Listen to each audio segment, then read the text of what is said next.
Amoureux du ballon rond, bonjour à tous et bienvenue dans l'Aftergame. Au sommaire de cette émission aujourd'hui, que pensez-vous de la dernière prestation de l'équipe de France avec le retour de la séquence ardoise, vous l'avez beaucoup adoré, et Rudy Garcia à l'OL, c'est l'info de la semaine. Est-ce un bon choix pour l'Olympique Lyonnais? Et enfin, ce sera le retour, non plutôt l'instant pronostic. Avec nous aujourd'hui, comme d'habitude, fidèle au poste, Johan Gilles. Salut Yo. Salut les gars, très heureux encore une fois d'être parmi vous sur ce plateau. Enzo Buenalana est avec nous aujourd'hui également. Salut Lucas, salut à tous, très heureux de vous retrouver pour une nouvelle émission avec encore plus de football. Et enfin, Isaac Tiguilé. Salut Isaac. Salut Lucas, salut à vous et salut à tous. Très heureux également de vous retrouver. On va donc commencer par parler de la France. L'équipe de France qui est deuxième au classement du groupe H derrière la Turquie qui a le même nombre de points. Donc Enzo, Johan plutôt, pouvait-on nous attendre à mieux dans le jeu et surtout dans le résultat? Alors déjà par rapport au match face à la Turquie, oui, la France devait gagner pour terminer premier de sa poule. Alors même s'il reste encore deux matchs, alors après concernant la globalité des phases éliminatoires, on en a parlé sur ce plateau, on s'attendait à mieux de l'équipe de France, on parlait même d'un parcours sans faute. Alors moi j'ai jamais cru à un parcours avec que des victoires, mais perdre en Turquie, j'y croyais pas. Voilà, je pensais que la France allait terminer première de sa poule sans accroc. Voilà, c'est la Turquie première de sa poule. Alors après, bon, l'objectif qui était de se qualifier va être accompli. Donc pour moi, bon, c'est quand même le bilan pour moi, il est quand même positif. Même si c'est vrai que dans le jeu, je m'attendais à mieux, et notamment dans le secteur offensif où ça a un peu pêché, notamment dans la double confrontation face à la Turquie. Enzo, pour toi, Deschamps a-t-il fait les bons choix tactiques? Sur le match de lundi soir, je pense que c'est du 50-50. Après, il ne pouvait pas faire non plus extraordinairement parce que les joueurs n'étaient pas présents. Il y avait Kanté qui n'était pas là, par exemple, au milieu de terrain avec Pogba. Donc, il a été obligé de mettre Tolisso et l'association Tolisso-Sissoko qui n'ont pas l'habitude de jouer ensemble. J'ai trouvé qu'offensivement, ils étaient pas mal, mais par contre, défensivement, ça a été plus compliqué.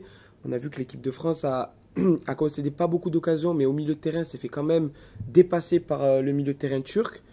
Défensivement, avec l'association Varane-Langlais, qui n'a pas beaucoup joué ensemble aussi, parce que Varane a l'habitude de jouer avec Samuel Umtiti. Donc, sur le but, sur coup de pied arrêté, on savait que les Turcs étaient dangereux sur coup de pied arrêté. Et au final, on se prend un but sur coup de pied arrêté. Donc là aussi, est-ce que Didier Deschamps a assez travaillé tactiquement et aux entraînements pour éviter cela? Je ne sais pas. Les latéraux, Pavard et Hernandez, ok, ils sont là offensivement, mais il faut défendre aussi derrière.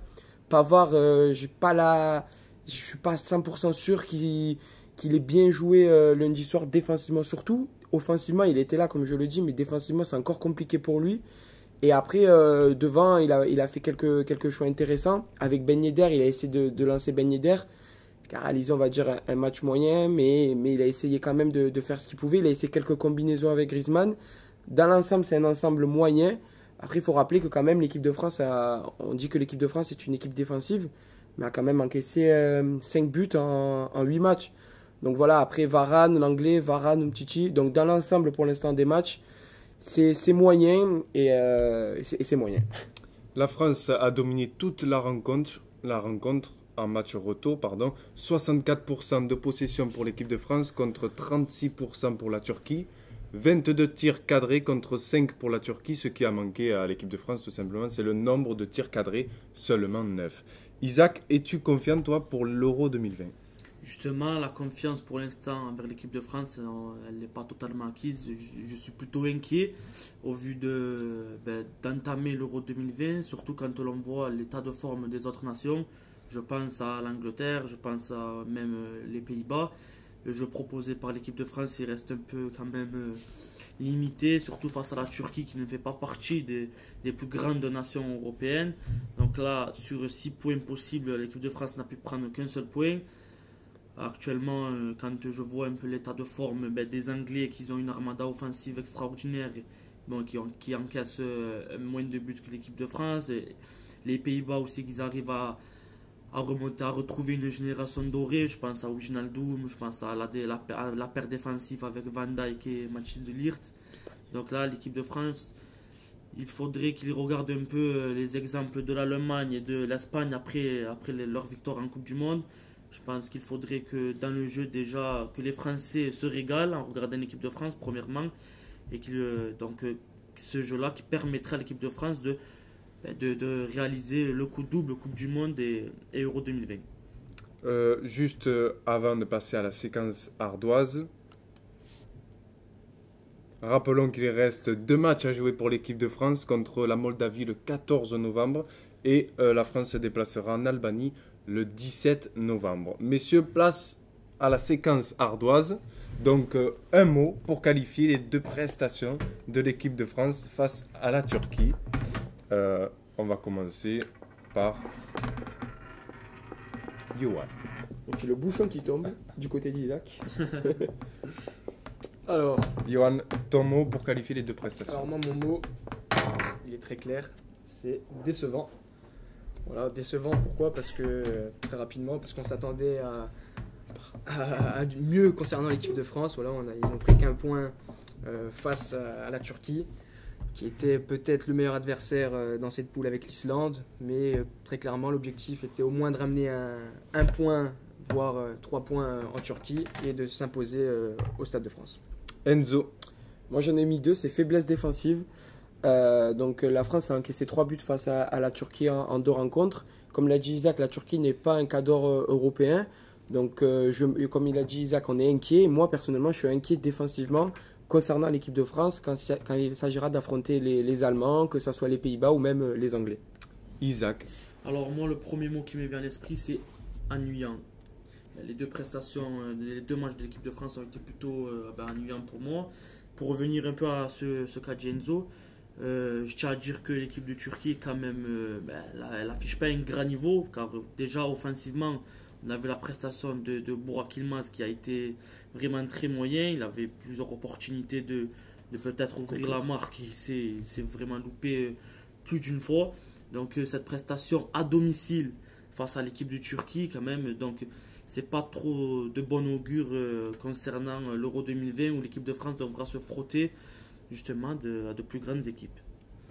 On va passer maintenant à Rudy Garcia. 5 mois après avoir quitté l'OM, il devient entraîneur de l'Olympique Lyonnais. Donc tout d'abord, est-ce un bon choix pour l'OL? Yo, Laurent Blanc était-il pour toi le bon choix? Alors pour moi, oui, très clairement, encore une fois, Ola, c'est Juninho, parce que c'est quand même Juninho qui prend la décision. Voilà, Directeur sportif. Directeur sportif, voilà, qui prend la décision du coach qui souhaite faire venir à Lyon. Il a déjà fait une erreur en amenant Silvinho dans ses valises. Voilà, moi j'aimerais quand même revenir avant de parler sur Laurent Blanc, sur le bilan de Silvinho très rapidement. Enfin, concernant l'euphorie médiatique qu'il y a eu autour de son arrivée, on parlait quand même d'un chamboulement brésilien, d'une samba brésilienne. Au final, 2 mois plus tard, on fait un rétropédalage justement en prenant un entraîneur français. Parce que Ola s'apprécie tout particulièrement. Voilà, on sait qu'il aime bien des entraîneurs français à la tête de son équipe. Et pour moi, Laurent Blanc, c'était le profil idéal. Pourquoi? Parce qu'il est expérimenté, il a été champion de France, comme on l'a répété sur le plateau, on ne va pas se répéter.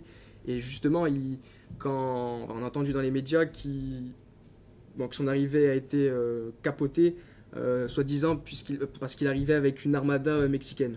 Alors après, certains ont démenti cette information, disant qu'il n'arrivait seulement avec 3 personnes dans ses bagages, à savoir Jean-Louis Gasset, Franck Passy et un préparateur physique. Quand même, quand on vient avec Jean-Louis Gasset, on connaît son professionnalisme, son passé. Il était très bon avec Saint-Etienne, on sait que ça a été l'adjoint très longtemps de Laurent Blanc, notamment au Paris Saint-Germain. C'était numéro 1.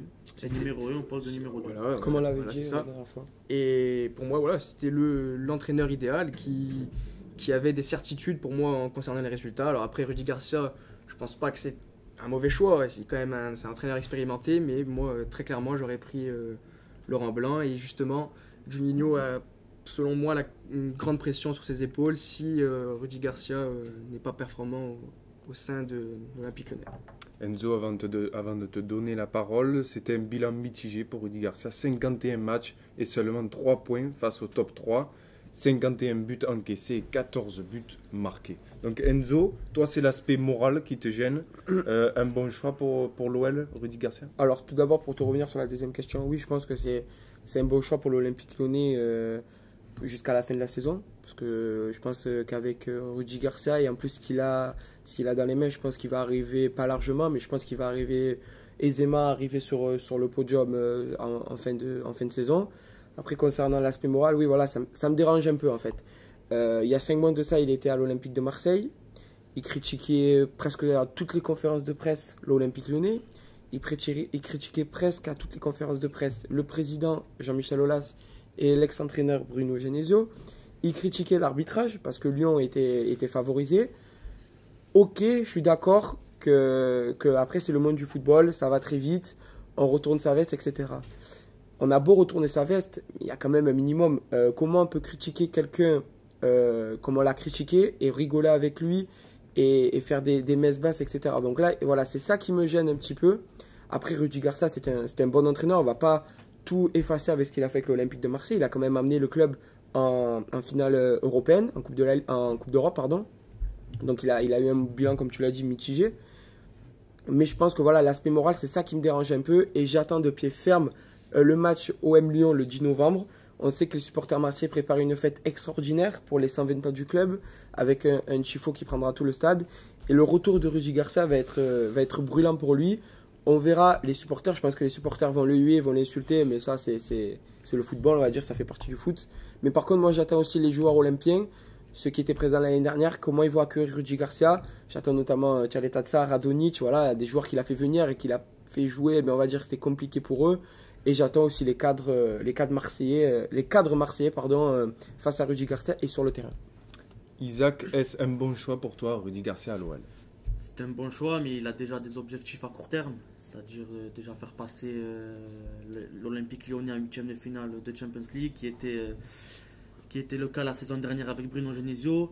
Essayer de retrouver le podium déjà très vite avant la trêve internationale, qui est l'objectif qu'a annoncé Jean-Michel Aulas, et à la fin de la saison, donc retrouver la Ligue des Champions. Et aussi, on parle de déjà faire mieux jouer l'équipe. C'est déjà le but de mieux faire jouer l'équipe, parce que là, l'Olympique Lyonnais a clairement eu, à ce début de saison avec Sylvinho, un jeu un peu très décevant, en tout cas, par rapport à ce qu'il pouvait nous proposer la saison dernière. Donc là, sur déjà 2 aspects, c'est un peu mal parti, déjà dans l'aspect de mieux faire jouer l'équipe et de les amener en 8e de finale de Ligue des Champions. Car le passé déjà de Rudy Garcia avec l'Olympique de Marseille et dans ces clubs partout où il est passé, avoir fait faire bien jouer ses équipes, à part le LOSC avec un 4-3-3 magnifique, Eden Hazard, Moussa Sow, Gervinho, Yohan Cabaye. l'AS Roma, où même, bon, il avait un très bon milieu composé de Pjanic, Strootman, entre autres. Mais à l'Olympique de Marseille, on n'a pas vu un jeu époustouflant, même lorsque l'Olympique de Marseille s'est hissé en finale d'Europa League. Donc là, dans l'aspect tactique de mieux faire jouer l'Olympique lyonnais, on est un peu mitigé sur ce cas-là. Ensuite, de le faire passer en 8e de finale de Ligue des Champions, on sait que Rudy Garcia, dans cette compétition-là, pour pas dire zéro, c'est pas grand chose. Déjà, il n'a pas qualifié l'Olympique de Marseille en Ligue des Champions. Donc faire jouer Lyon et les amener en 8e, je pense que là, ça sera les joueurs de l'Olympique lyonnais qui auront des conseils à donner à Garcia plutôt que le contraire, là, je pense. Après, justement, il a quand même un meilleur effectif pour faire mieux jouer son équipe. Quand même, l'effectif de Lyon actuel est meilleur que celui qu'il avait à Marseille, même il y a 2 ans. Il y a 2 ans. Donc à voir, on verra. Enzo, je voulais juste rajouter un truc. Je pense que Jean-Michel Aulas a fixé 2 objectifs à Rudy Garcia. Déjà, le premier, c'est de finir sur le podium de la Ligue 1 en fin de saison. Et le deuxième, je pense, c'est de remporter une Coupe nationale, que ce soit la Coupe de France ou la Coupe de la Ligue, qui était l'objectif de Bruno Genesio et qui n'a pas arrivé à atteindre la saison précédente. Après, pour revenir un peu sur ce qu'a dit Johan concernant le choix de Juninho d'avoir choisi Rudy Garcia, je pense que là, Jean-Michel Aulas aussi, pour beaucoup, bien sûr. Dans cette décision. Après, c'est de la com, je pense, quand il dit que c'est Juninho qui a eu le dernier mot. Oui, bien sûr. C'est dans le fait de quand même de montrer que Aulas a toujours confiance en Juninho et qu'il lui donne beaucoup de responsabilités. Mais je pense quand même Aulas n'a pas voulu chambouler déjà le staff présent. Et c'est peut-être une erreur, comme l'a dit Christophe Dugarry. Si Aulas a vraiment confiance en Gérard Barthic, pourquoi il ne le met pas en numéro 1 ? Voilà, pourquoi il ne met pas Gérard Barthic en numéro 1 ? Avec 4 chapeaux en tant qu'adjoint. On voit que Laurent Blanc, il venait avec un préparateur physique.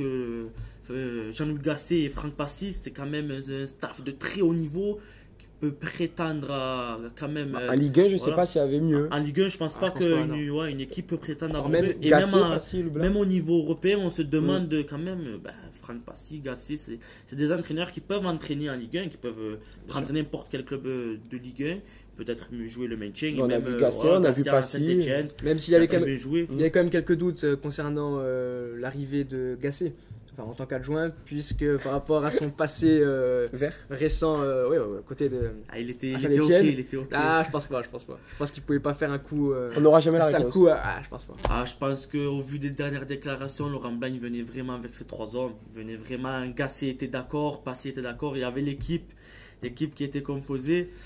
Ah, Yoann, c'est comme ça. Hein. On saura jamais, les gars, On saura jamais. Gasset aurait pu porter le maillot de l'Olympique Je pense pas, Lyonnais. je pense pas. Mais voilà, là aujourd'hui, c'est Rudy Garcia qui est là. Rudy Garcia vient avec un seul adjoint.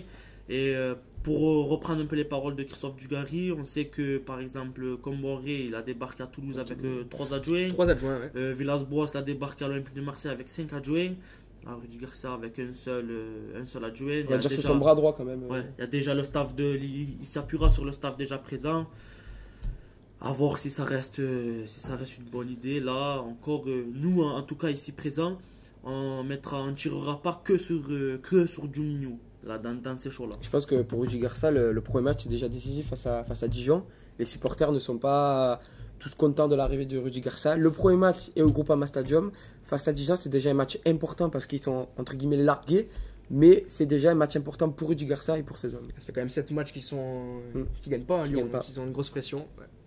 Ça va être chaud. Les gars, avant de passer à la nouveauté, l'instant pronostic, un mot sur les matchs internationaux. Isaac, tu voulais réagir sur la victoire de l'Algérie contre la Colombie. Hier, une très belle victoire au stade Pierre-Mauroy, 3-0 de l'Algérie face à la Colombie. Une ambiance extraordinaire, un match extraordinaire avec un grand Riyad Mahrez qui a été auteur d'un doublé, d'un but magnifique. 3e but. Oublie Ariane Robben, Robenesque. Oublie Ariane Robben, place à Riyad Mahrez, c'est Mahrezesque. Et un but de Bagdad Bounja, magnifique but Magnifique, aussi ouais. également. Frappe de 25 mètres. À l'attaquant algérien qui prouve une fois de plus qu'il peut faire très mal face à n'importe quel défenseur. Hier face à Davinson Sanchez, en Coupe d'Afrique des Nations face à Khalidou Koulibaly qui est estimé par son président à une valeur de plus de 100 millions d'euros. Dommage que ce joueur qui était annoncé dans des clubs français dont l'Olympique de Marseille, l'AS Monaco ou encore le LOSC ne vient pas en Europe, mais bon, il a une très bonne situation en équipe nationale, il a la confiance du coach, donc on verra ce que l'avenir nous dira. Pour revenir un peu sur l'équipe d'Algérie, on peut se demander si c'est la meilleure équipe qu'elle n'ait jamais vue. Elle reste quand même sur 16 matchs sans défaite depuis le dernier match de qualification à la Coupe d'Afrique des Nations face au Togo. Une très belle victoire à la Coupe d'Afrique des Nations également que personne ne s'attendait car l'Algérie restait sur une non-qualification à la Coupe du Monde 2018.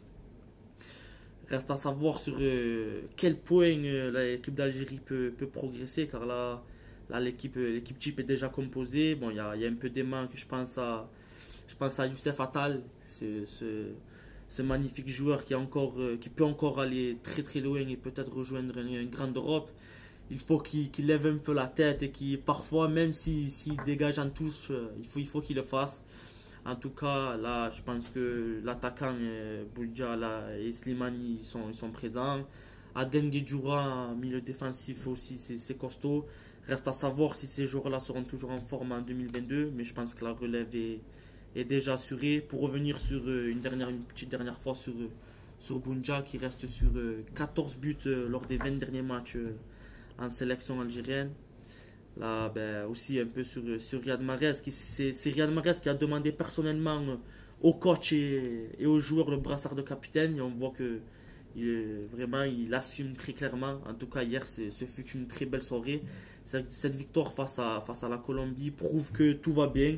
Après cette victoire en Coupe d'Afrique des Nations, l'Algérie, ça glisse encore, ça joue très bien au ballon. Sur la vague positive. Sur la vague, Ça reste dans la lignée. C'est pas une victoire, on va dire, anodin où l'Algérie a remporté sa Coupe d'Afrique des Nations par chance. Là, vraiment, Jamel Belmadi reste dans une très bonne lignée. L'équipe joue bien.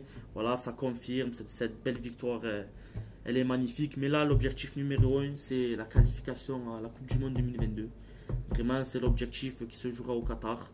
Donc là, pour l'équipe d'Algérie, tout d'abord, c'est retrouver vite se qualifier en Coupe du Monde, car l'avoir loupé en 2018, c'était une grande désillusion pour l'équipe et pour le peuple algérien. En tout cas, c'est de bon augure pour l'équipe d'Algérie. Juste pour rectifier, je crois que c'était face au Bénin, non, la dernière défaite de l'Algérie. Je crois, ouais, c'était face au Bénin. 1-0, ouais. ouais. C'est ça. Enzo, toi tu voulais réagir sur l'Italie. Ouais, moi je voulais réagir sur l'Italie car c'est on va dire le renouveau de l'Italie. Comme l'Algérie n'a pas été à la Coupe du Monde de 2018, c'était assez dramatique parce que ça faisait des années et des années que l'Italie n'avait pas été en Coupe du Monde. Et là, pour les qualifications de l'Euro 2020, c'est une des seules équipes qui a réalisé 8 victoires en 8 matchs. La seule équipe à avoir réalisé mieux, c'est la Belgique qui a réalisé 8 victoires aussi. C'est peut-être anodin parce que l'Italie n'a pas un groupe compliqué avec la Finlande, l'Arménie ou encore la Bosnie, mais avec la Grèce et le Liechtenstein. Mais bon, il faut quand même faut quand même faire des victoires, 8 en plus, et sans défaite, 25 buts marqués. Je pense que le nouveau sélectionneur a été à la hauteur et la fédération italienne a pris une bonne décision. 3 buts encaissés, avec l'absence néanmoins de Chiellini, qui est quand même le leader défensif et il n'est pas là en ce moment. Donc encaisser seulement 3 buts, je pense que c'est une grande performance. Insigne a réalisé encore deux grands matchs. Donc je pense que c'est le renouveau de l'Italie qui se noue avec le renouveau de l'Algérie, entre guillemets. Donc c'est deux grandes nations, on va dire quand même, deux grandes nations du monde L'Italie quand même. Oui, l'Italie au-dessus quand même, d'accord. Mais même l'Algérie, c'est quand même toujours une équipe qui a toujours participé aux Coupes du Monde, etc. Donc c'est deux équipes qui commencent à sortir la tête de l'eau. Et la confirmation sera pour l'Italie, l'Euro 2020, et pour l'Algérie, pour les qualifications en Coupe du Monde 2022. Pour revenir un peu sur l'Algérie, juste avant la Coupe du Monde 2022, il y aura encore une Coupe d'Afrique des Nations en 2021. Donc peut-être, pourquoi pas comme Manchester City, réaliser le back-to-back en Coupe d'Afrique des Nations. Une petite dernière stat, je rappelle que la Colombie, sur ses 9 derniers matchs, a encaissé seulement 2 buts, dont 8 clean sheets. Et hier, en avoir replacé 3 et sans encaisser un but, c'est une grande performance pour les Algériens. Je pense qu'on attend tous un France-Algérie ou un Algérie-France. Alors, le président de la fédération algérienne, d'ailleurs, a hier. dit qu'il y en avait une qui est en train de se préparer, qu'avant 2020, il y aurait on attend tous ce match. Les Algériens, une équipe très offensive, et tandis que l'équipe de France est une équipe très défensive. Jouer contre une équipe championne du monde, quand même. Aucune nation ne refusera de jouer face à un champion du monde. Surtout cette rencontre qui devrait se jouer en Algérie. On espère, ouais. Elle sera magnifique aussi pour effacer les anciens souvenirs. Les gars, maintenant on va passer à l'instant pronostic.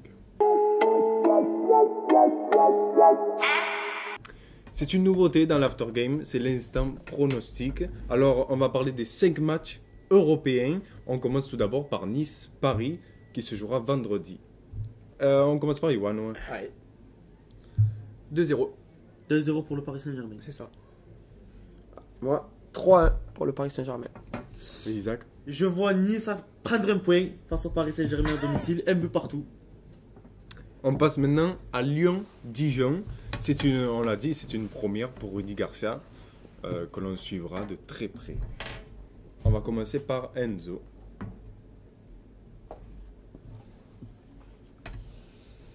La tendance, l'atmosphère est palpable. Ouais, vas-y Enzo. Moi, je vois un match nul, un partout entre Lyon et Dijon. Isaac, vas-y. L'Olympique Lyonnais s'impose 1-0, un but de Memphis de Paris. Dans un match tendu, accrocheur plutôt, 2-1 pour les Lyonnais. Les gars, on passe maintenant à Manchester United, Liverpool. T'as vu, on va commencer par toi, Isaac.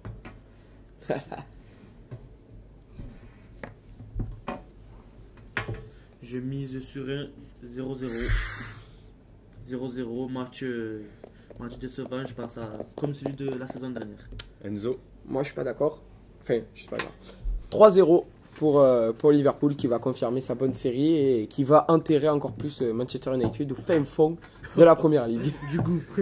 Avec une arrivée de Laurent Blanc, directement. Peut-être. Moi, ça va être une victoire 2-1 pour Liverpool avec un but de Salah et de Sadio Mané. Pour pas changer. On continue avec Dortmund face à Mönchengladbach. Mönchengladbach. Mönchengladbach.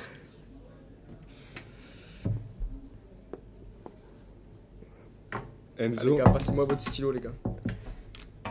Alors moi, j'aime bien les atmosphères allemandes et tout est jamais fini en Allemagne, donc 2 partout entre Dortmund et Mönchengladbach.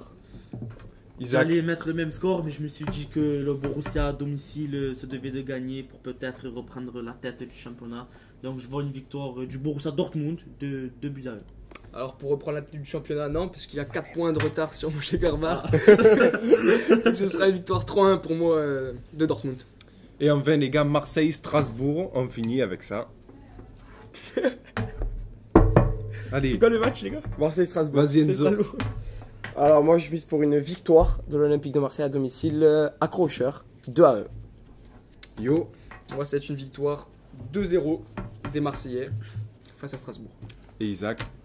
Match nul, vierge, stérile, un but partout. Non, pas vierge. Vierge, c'est Ouais, 0-0. ouais. Mais bon, pour dire qu'il n'y a, pas Ouais. de vainqueur. Ouais, ouais. Enfin, merci à tous, merci à vous les gars pour cette belle émission. On se retrouvera très prochainement pour une nouvelle vidéo avec 2 nouveaux invités. 2 nouveaux invités en préparation. On vous souhaite une bonne journée et à la prochaine. Merci, Le ciao. plus des championnats ce week-end, faut le préciser. Ciao. C'est parti. Ciao, ciao.